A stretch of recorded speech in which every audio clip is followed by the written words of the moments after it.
విపక్షాల నిరసనల మధ్య వక్ఫ్ బోర్డు సవరణ చట్టంపై జేపీసీ నివేదికను పార్లమెంట్లో ప్రవేశపెట్టింది కేంద్రం. కొత్త ఐటీ బిల్లును సభలో ప్రవేశపెట్టిన తరువాత సెలెక్ట్ కమిటీకి పంపించారు. ఉభయ సభలు మార్చి 10వ తేదీ వరకు వాయిదా పడ్డాయి. వక్ఫ్ బోర్డు ఆస్తుల్ని ముస్లింలకు దూరం చేసే కుట్ర జరుగుతోందంటూ మండిపడ్డారు ఓవైసీ. పార్లమెంట్ తొలి విడత బడ్జెట్ సమావేశాలు వాడివేడిగా ముగిశాయి. ఉభయ సభలు మార్చి 10వ తేదీ వరకు వాయిదా పడ్డాయి.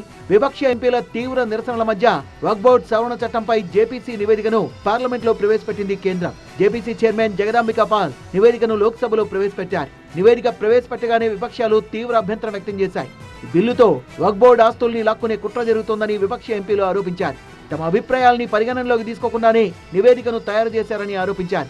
వక్ఫ్ బోర్డు సవరణ చట్టంతో వక్ఫ్ బోర్డులు ముస్లింలకు మరింత దూరం అవుతాయన్న మజ్లిస్ ఎంపీ అసదుద్దీన్ ఓవైసీ ఏ మతాలకు లేని ఆంక్షలు ముస్లింలకే ఎందుకు విధిస్తున్నారంటూ ప్రశ్నించారు. वक्फ को बचाने के लिए नहीं है, वक्फ को मुसलमानों से छीनने के लिए, बर्बाद करने के लिए ये बिल लाया जा रहा है। और इसमें जो एडिशनल अमेंडमेंट्स जो बीजेपी और एनडीए ने पेश किए वो तो उसको और बदतर करता है।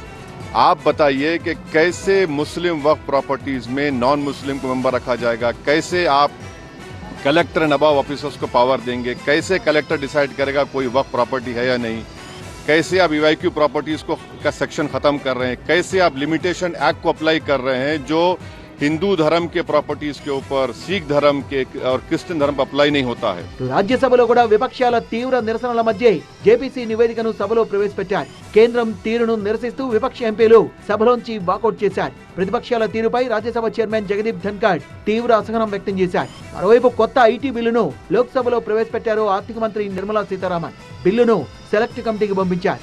లోక్సభ సమావేశాలు మార్చి 10వ తేదీ వరకు వాయిదా పడ్డాయి. I rise to move for leave to introduce a bill to consolidate and amend the law relating to income tax. Shaukat Rai ji house order में नहीं है, आपके पार्टी के बिल में, छोड़िए चलिए।